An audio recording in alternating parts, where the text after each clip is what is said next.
rahimani wa rahimakumullah. Ada keyakinan di sebagian orang dari kalangan kaum muslimin, mereka punya keyakinan bahwasannya seorang yang sudah memiliki Islam atau seorang yang sudah berislam itu tidak akan melakukan kesyirikan. Orang yang sudah berislam diyakini tidak mungkin beribadah kepada berhala. Ada keyakinan yang semacam ini di sebagian dari kalangan kaum muslimin. Artinya kalau sudah bersyahadat aman, meskipun melakukan apa yang dia lakukan. Saudaraku sekalian rahimani wa rahimakumullah, maka anggapan atau keyakinan yang semacam ini sejatinya adalah anggapan atau keyakinan yang salah, yang keliru. Keyakinan yang tadi saya sebutkan, kalau orang sudah berislam enggak melakukan kesyirikan, seorang sudah berislam enggak mungkin beribadah kepada berhala. Yang semacam ini bukan tidak memiliki dalil, mereka juga menyampaikan dalilnya. Namun apa yang mereka gunakan untuk berdalil ternyata sisi pendalilannya adalah keliru. Apa alasan mereka sehingga mereka menyimpulkan bahwasanya orang yang sudah berislam enggak mungkin melakukan kesyirikan, yang berislam itu enggak mungkin beribadah kepada berhala? Ada sebuah riwayat yang datang dari Nabi sallallahu alaihi wasallam. Nabi sallallahu alaihi wasallam menceritakan tentang iblis. Hadis ini diriwayatkan oleh Imam Muslim. Nabi sallallahu alaihi wasallam beliau bersabda, "Inna syaitana qad ayisa ay ya'budahu al-musalluna fi jaziratil Arab." Tolong diperhatikan hadisnya. Nabi sallallahu alaihi wasallam mengatakan, "Inna syaitana, sesungguhnya syaitan, qad ayisa, telah berputus asa, ay ya'budahul musallun, untuk disembah oleh orang-orang yang salat fi jaziratil Arab, di jazirah Arab." Tolong dicermati hadisnya. Nabi menyatakan bahwasanya syaitan itu telah berputus asa untuk bisa lagi disembah oleh orang-orang yang salat di jazirah Arab. Bapak Ibu sekalian rahimani wa rahimakumullah, hadis ini menunjukkan kepada kita bukan kepada apa yang dikatakan oleh orang-orang tadi. Orang-orang tadi mengatakan, tuh lihat, enggak ada lagi yang akan beribadah kepada setan, ya. Mereka mengatakan seperti itu. Dalilnya ini, enggak ada lagi yang akan beribadah kepada setan. Hadisnya jelas seperti ini. Maka tolong dicermati. Para ulama menyebutkan pendalilan dengan hadis ini untuk menyimpulkan satu kesimpulan bahwasanya tidak ada orang yang sudah berislam nyembah kepada setan. Ini adalah pendalilan yang keliru. Karena di dalam hadis ini Nabi itu menceritakan kepada kita tentang perasaannya setan. Apa yang disampaikan oleh Nabi? Perasaannya setan ketika melihat Islam tersebar dari timur ke barat, ketika didapati kaum muslimin begitu banyak jumlahnya di masa Nabi dan juga di masa para sahabat radhiyallahu taala anhum, Islam semakin kuat. Di saat itulah syaitan itu merasa berputus asa. Merasa apa? Berputus asa untuk ada lagi orang-orang yang bakal menyembahnya. Sekali lagi, hadis ini bukan dalil bahwasanya orang Islam tidak mungkin terjerumus ke dalam kesyirikan. Tetapi hadis ini Nabi menyampaikan kepada kita perasaannya siapa tadi? Perasaan syaitan, yang dia itu sudah berputus asa akan ada lagi orang-orang yang menyembahnya. Karena apa tadi? Karena Islam yang telah menyebar ke seluruh penjuru negeri. Dan para ulama di antaranya Syekh Muhammad bin Shalih Al-Utsaimin juga menyatakan bahwasanya hadis ini menunjukkan bahwasanya yang namanya setan itu tidak tahu perkara gaib, tidak tahu perkara yang akan datang. Perkara gaib ini sebagaimana disebutkan oleh para ulama. Jadi jamaah sekalian rahimani wa rahimakumullah, mungkin apa tidak umat Islam terjerumus ke dalam kesyirikan? Mungkin apa tidak? Mungkin. Mungkin apa tidak orang yang menyatakan dirinya Islam kemudian masih beribadah kepada selain Allah? Mungkin? Mungkin. Hadis yang tadi kita sebutkan bukan dalil yang meniadakan kemungkinan orang sudah berislam melakukan kesyirikan, tetapi Nabi mengkhabarkan tentang perasaan putus asa yang dialami oleh setan. Jamaah sekalian, kaum muslimin muslimat rahimani wa rahimakumullah.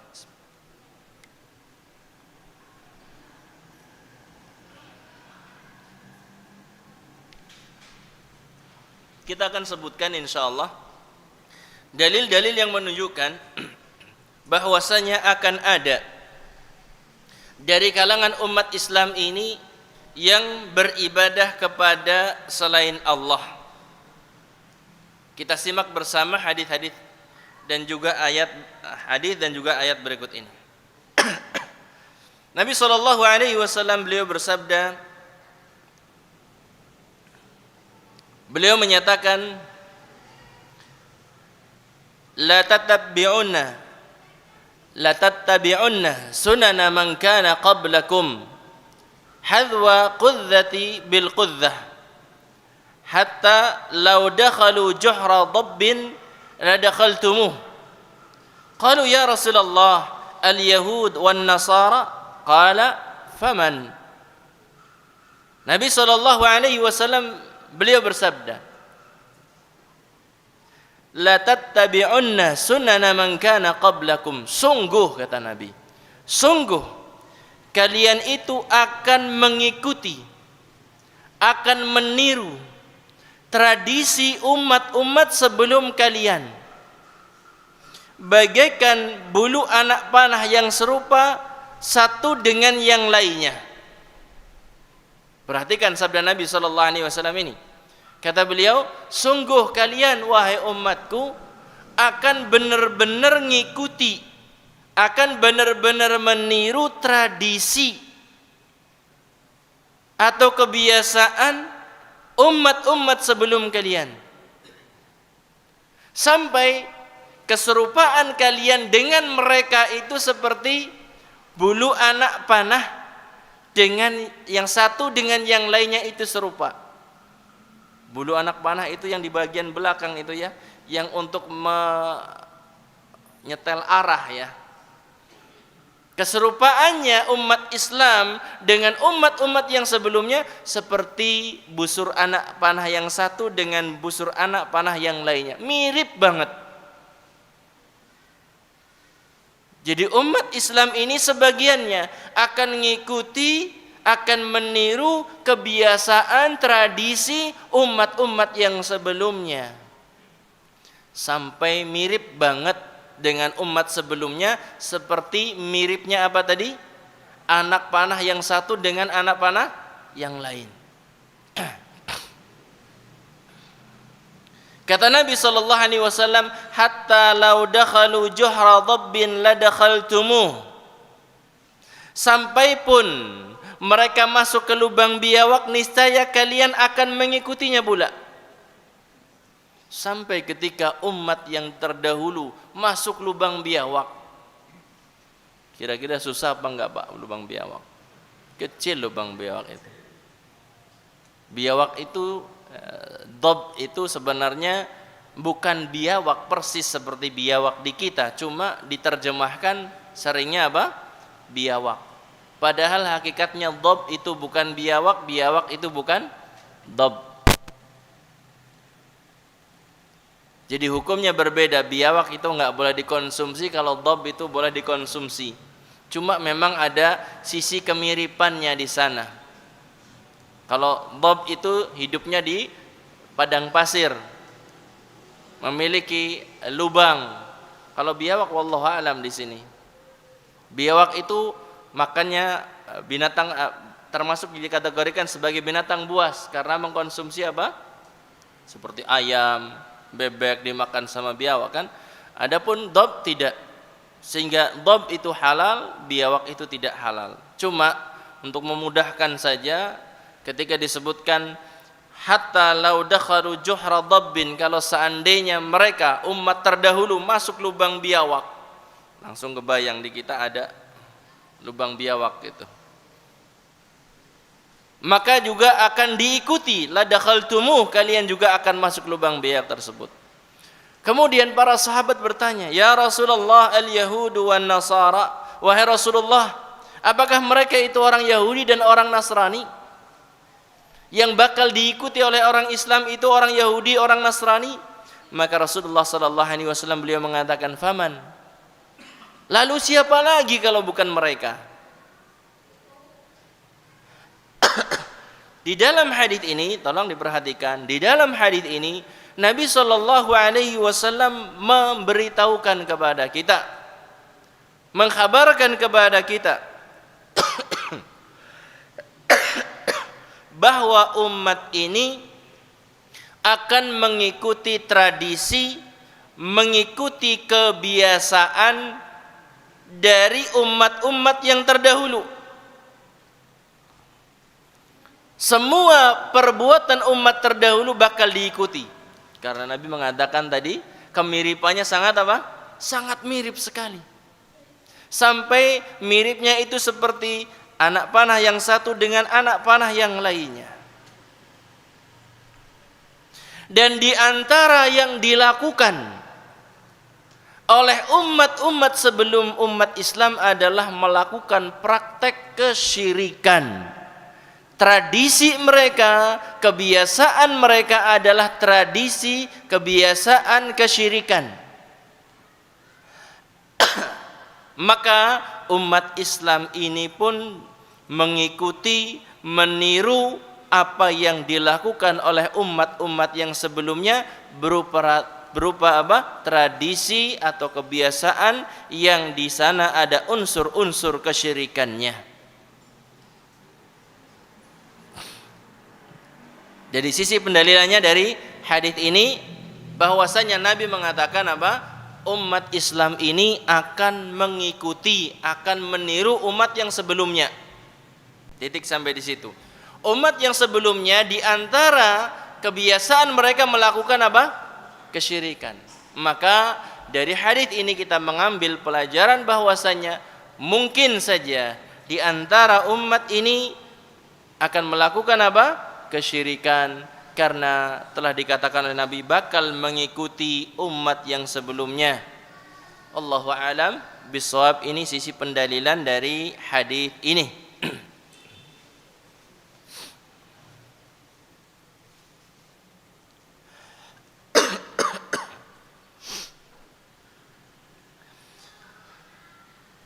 Sekarang kita akan sebutkan ayat dari Al-Quran. Yang pertama adalah surat An-Nisa. Surat An-Nisa ayat yang ke-51.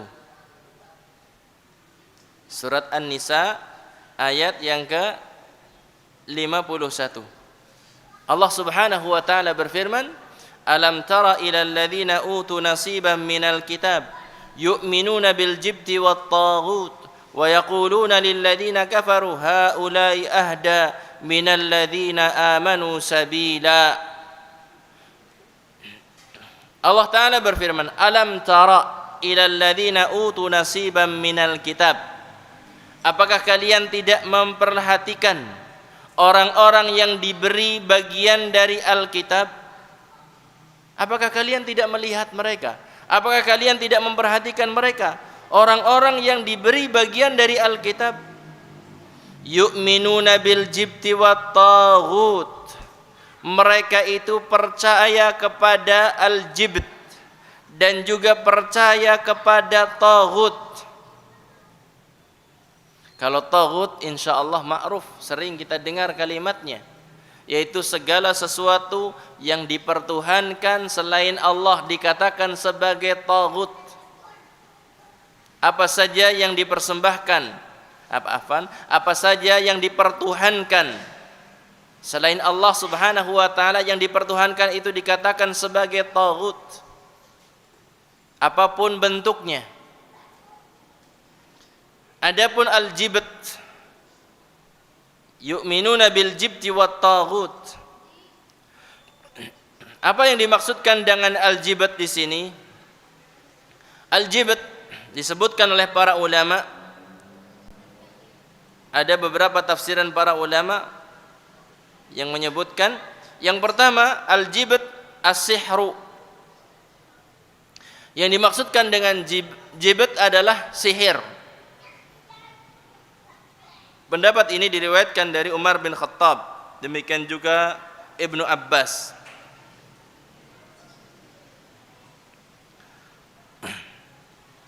Ini pendapat yang pertama tentang al-jibt. Yang kedua, al-jibt as-syaitan. Jibt adalah syaitan. Ini juga merupakan satu riwayat. Pendapat ini merupakan riwayat dari Abdullah bin Abbas. Demikian juga Al-Hasan Al-Basri.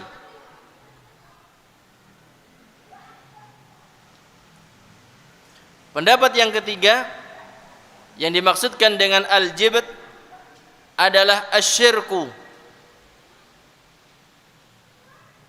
Pendapat ini adalah menyatakan bahwasanya al-jibt adalah asyirku, yaitu jibt adalah kesyirikan.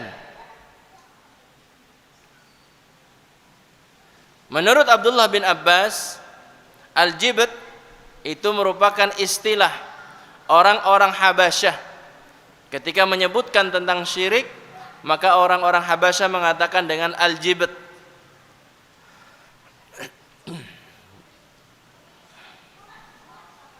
Pendapat yang keempat, al-jibt al-asnam.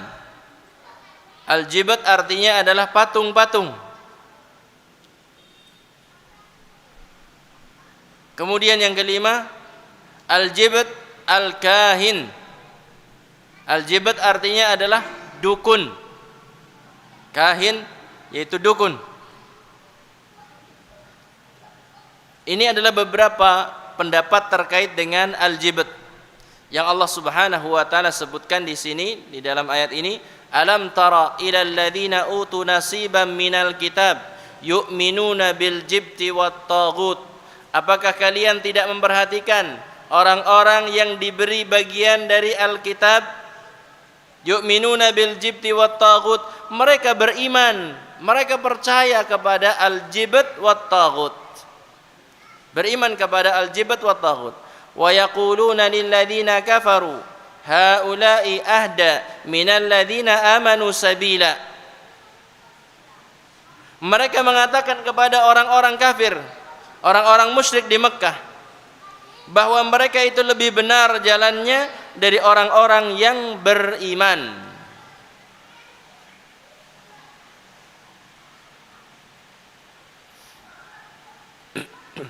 Di dalam ayat ini Allah Subhanahu wa taala sebutkan bahwasanya orang-orang sebelum kita, sebelum umat Islam, mereka itu mereka mendapatkan Alkitab.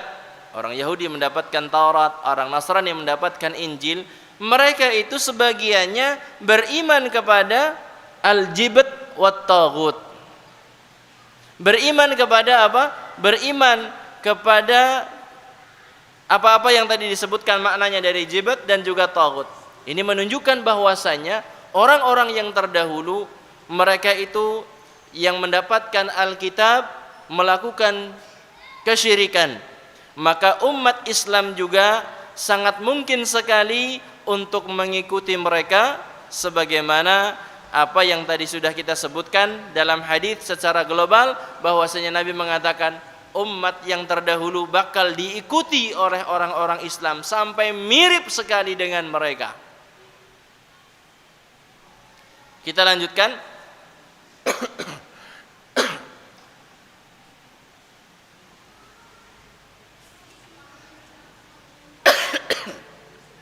Beberapa faedah yang bisa kita ambil dari ayat surat An-Nisa ayat yang ke-51 ini.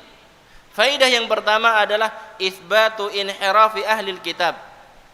Faedah yang pertama adalah bahwasannya penyimpangan dari kalangan ahli kitab adalah sesuatu yang telah ditetapkan oleh Allah Subhanahu wa taala. Mereka itu telah melakukan penyimpangan.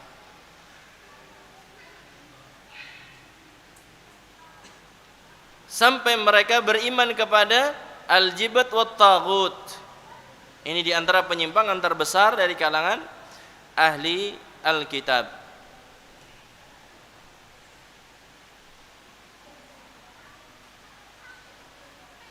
Faedah yang lain yang bisa kita ambil dari ayat ini adalah wujudus syirki fi ahli Alkitab. Faedahnya apa? Adanya kesyirikan di tengah kalangan ahli kitab. Adanya apa? Kesyirikan di tengah kalangan ahli kitab. Padahal sudah kita sebutkan tadi, umat Islam bakal mengikuti ahli kitab. Di antara yang diikuti tentunya adalah apa? Kesyirikannya.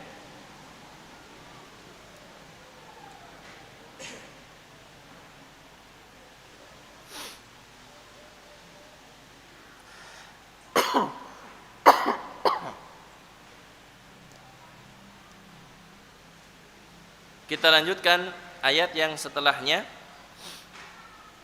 yaitu ayat yang ke-60 dari surat Al-Maidah. Ayat ke-60 dari surat Al-Maidah.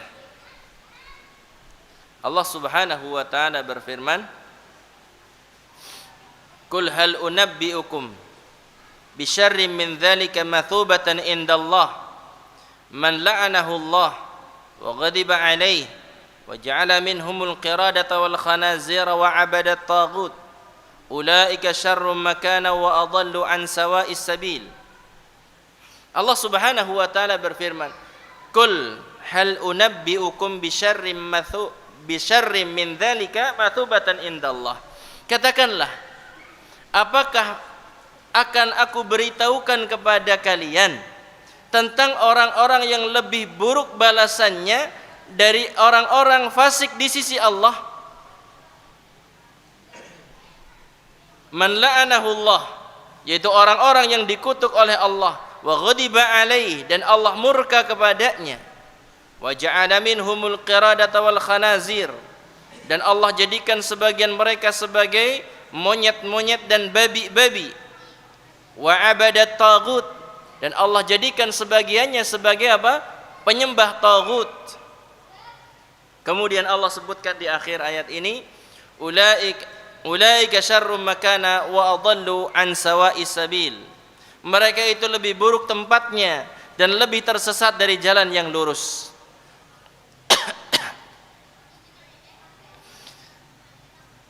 Jamaah sekalian rahimani wa rahimakumullah. Apa yang bisa diambil dari ayat ini? Faidah yang bisa diambil dari ayat ini diantaranya, yang pertama adalah jawazul la'nil kufar ala sabilil umum. Bolehnya mendoakan kejelekan untuk orang kafir secara umum.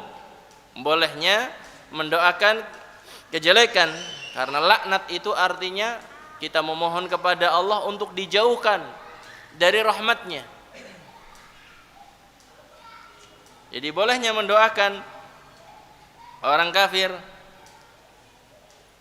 dengan doa kejelekan, tetapi sifatnya secara umum.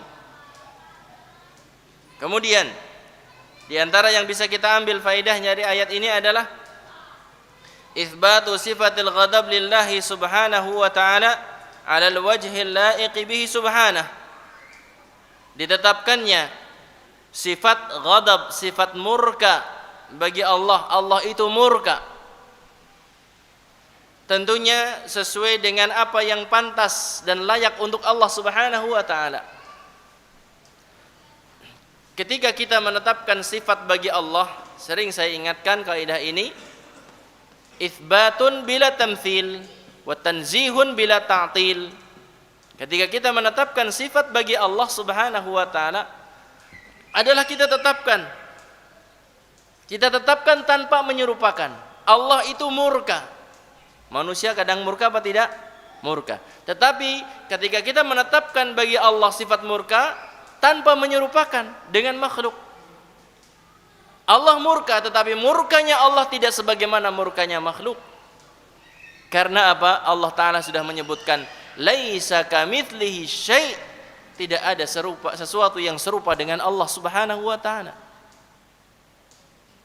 Lam yakun lahu kufuwan ahad, tidak ada yang setara dengan Allah subhanahu wa ta'ala. Maka kita katakan Allah subhanahu wa ta'ala memiliki sifat murka, yang sifat murkanya adalah tidak sebagaimana murkanya manusia.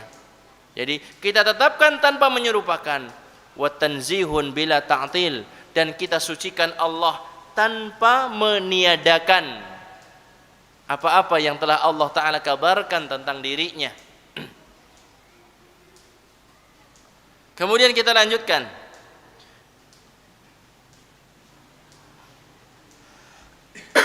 Itsbatu maskhi qaumin min ahlil kitab qiradah wal khanazir. Ditetapkan adanya sebagian dari kalangan ahli kitab yang Allah rubah mereka menjadi monyet, dan sebagiannya dirubah menjadi apa? Babi. Itu memang ada. Kemudian yang setelahnya, faedah yang setelahnya, wujudu syirki fi ahlil kitab, adanya praktek kesyirikan di tengah kalangan ahli kitab. Jadi dari ayat ini diantara faedahnya adalah apa? Bahwasanya kesyirikan itu ada, praktek kesyirikan itu ada di tengah kalangan ahli kitab.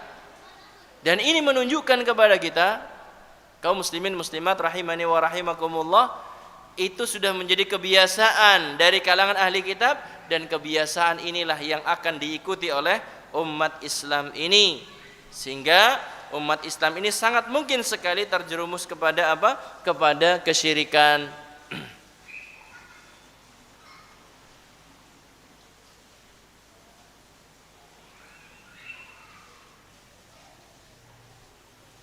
Kita lanjutkan. Allah Subhanahu wa ta'ala berfirman dalam surat Al-Kahfi ayat yang ke-21.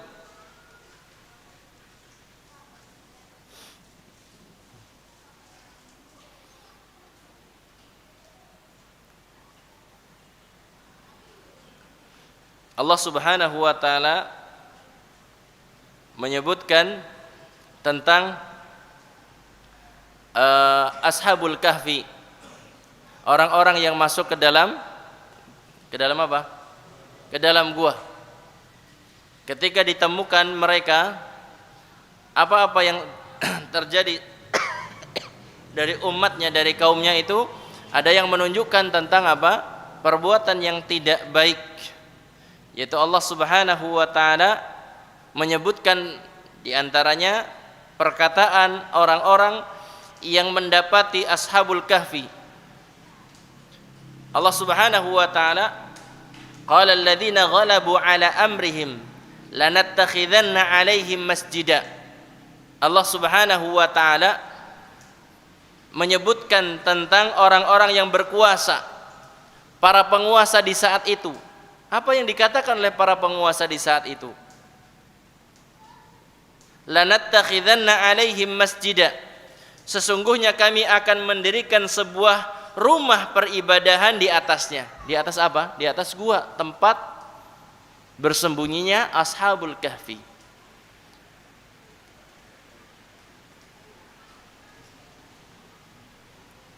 Di awalnya memang hanya menjadikan sebagai tempat ibadah, namun akhirnya aktivitasnya berubah menjadi tempat penyembahan kepada orang soleh tersebut,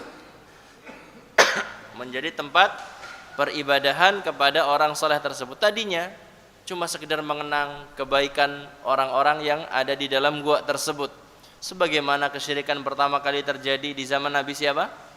Di zaman Nabi Nuh. Pertama kali tidak langsung menyembah selain Allah, tetapi pertama kali adalah dibuatkan patung, tujuannya untuk mengingat jasa, kebaikan-kebaikan, pelajaran-pelajaran yang disampaikan. Setelahnya kemudian terjadi apa yang terjadi yang ditentukan oleh Allah Subhanahu wa taala.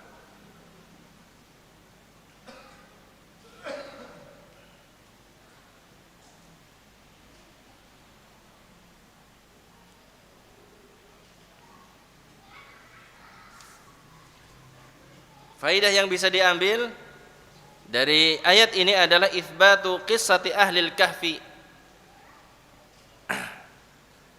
Kisah ashabul kahfi adalah benar adanya.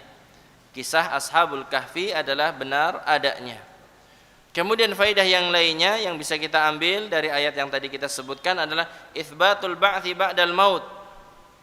Ditetapkannya bahwasanya Allah mampu untuk membangkitkan setelah matinya. Jadi Allah mampu membangkitkan setelah manusia mati, sebagaimana dalam kisah ashabul kahfi yang ditidurkan sangat lama.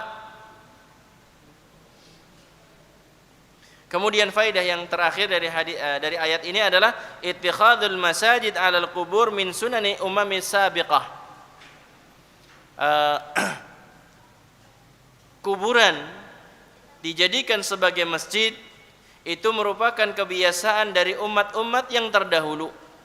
Kebiasaan dari umat-umat yang terdahulu diantaranya adalah membuat tempat ibadah di atas apa? Di atas pekuburan, di atas pekuburan. Ini juga yang menjadi pelajaran bagi kita bahwasanya akan ada umat ini yang mengikuti membuat kuburan menjadi apa? Tempat ibadah, atau membangun tempat ibadah di atas apa? Di atas pekuburan. Dan ini merupakan sarana menuju kepada kesyirikan.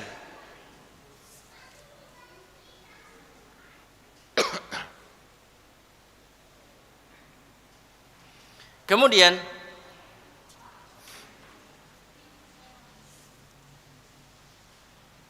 satu riwayat dari Nabi SAW disebutkan, saya tidak bacakan semuanya, tetapi kita bacakan syahidnya saja.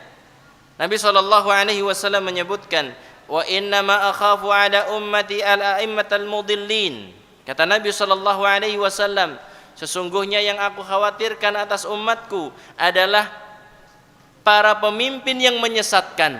Al-a'immah al-mudillin, imam-imam, para pemimpin yang menyesatkan. Wa idza waqa'a 'alaihimus sayfu lam yurfa' ila yaumil qiyamah.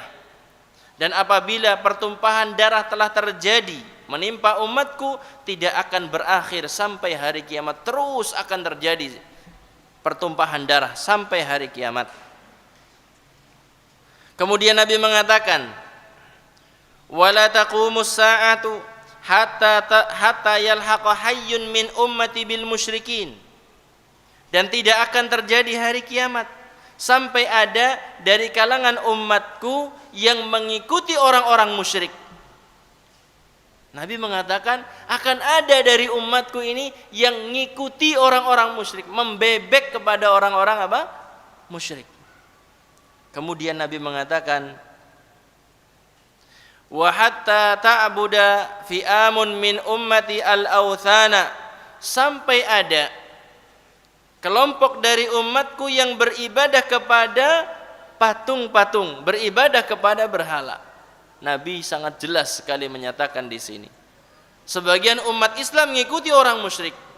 Bahkan sebagian umat Islam akan beribadah kepada apa? Kepada berhala. Kemudian Nabi mengatakan, wa innahu sayakunu fi ummati kadzdzabun thalathun kulluhum yaz'umu annahu nabiyyun wa ana khatimun nabiyyin. Dan akan ada dari umatku 30 orang pendusta yang masing-masing mereka ngaku sebagai nabi. Dan Nabi sudah mengatakan akan ada 30 orang dari kalangan umat ini yang ngaku sebagai nabi. Tetapi kalau di Indonesia saja lebih ya 30 sudah lebih. Yang dimaksudkan 30 di sini adalah yang mereka disebutkan, maksudnya adalah yang memiliki pengikut besar, yang punya pengikut banyak, yang punya pengaruh. Ada 30 orang dari kalangan umat yang menisbatkan dirinya kepada Islam. Wa ana khatimun nabiyyin, padahal aku adalah penutupnya para nabi. La nabiyya ba'di, tidak ada nabi sepeninggalku, kata Nabi. Wala tazalu ta'ifatu min ummati 'alal haqq mansurah la yadurruhum man khadalahum wala man khalafahum hatta ya'tiya amrullah tabaraka wa ta'ala. Kemudian Nabi menyebutkan di akhir hadis ini, wala tazalu ta'ifatu min ummati, akan ada dari kalangan umatku sekelompok orang yang mereka tetap teguh di atas kebenaran, diberikan pertolongan oleh Allah, mereka tidak akan mendapatkan madarat dari orang-orang yang berusaha untuk menghinakan mereka dan orang-orang yang menyelisih mereka sampai datangnya keputusan Allah tabaraka wa taala. Jadi hadis ini juga memberikan kabar kepada kita bahwasanya akan ada orang-orang yang tetap teguh di atas kebenaran, meskipun tentunya jumlahnya dari satu zaman ke zaman yang lain itu adalah berbeda-beda, tergantung kepada tersebarnya ilmu di satu zaman. Kalau ilmunya tersebar, maka orang tersebut yang berpegang kepada kebenaran itu banyak, dan ketika ulama banyak diambil oleh Allah Subhanahu wa taala, maka pada zaman tersebut akan berkurang cahaya kebenaran tersebut. Jadi jangan sampai kita mengatakan tidak ada lagi orang baik, karena Nabi mengatakan akan tetap ada orang-orang yang berada di atas kebenaran. Memang jumlahnya dari satu zaman ke zaman yang lain itu berbeda. Wallahu a'lam bishawab. Ini saja yang bisa kita kaji pada kesempatan kajian kita malam hari ini, bahwasanya dalil-dalil menunjukkan kepada kita semuanya akan ada sebagian dari kalangan umat Nabi Muhammad menisbatkan dirinya kepada Islam yang melakukan praktek kesyirikan, bahkan sampai menyembah kepada berhala. Semua ini kita tetapkan berdasarkan Al-Quran dan juga sunnah Nabi Sallallahu Alaihi Wasallam. Semoga Allah Subhanahu Wa Taala berkenan melimpahkan taufik hidayahnya kepada kita semuanya, sehingga kita bisa menjaga diri kita masing-masing untuk tetap teguh berada di atas kebenaran. Kita bisa menjauhi kesyirikan dengan berbagai macam bentuknya, tentunya dengan taufik dan hidayah dari Allah Subhanahu wa taala. Amin ya rabbal alamin. Kita akhiri, subhanakallahumma wa bihamdika asyhadu an la ilaha illa anta astaghfiruka wa atubu ilaik. Billahi taufiq wal hidayah. Assalamualaikum warahmatullahi wabarakatuh.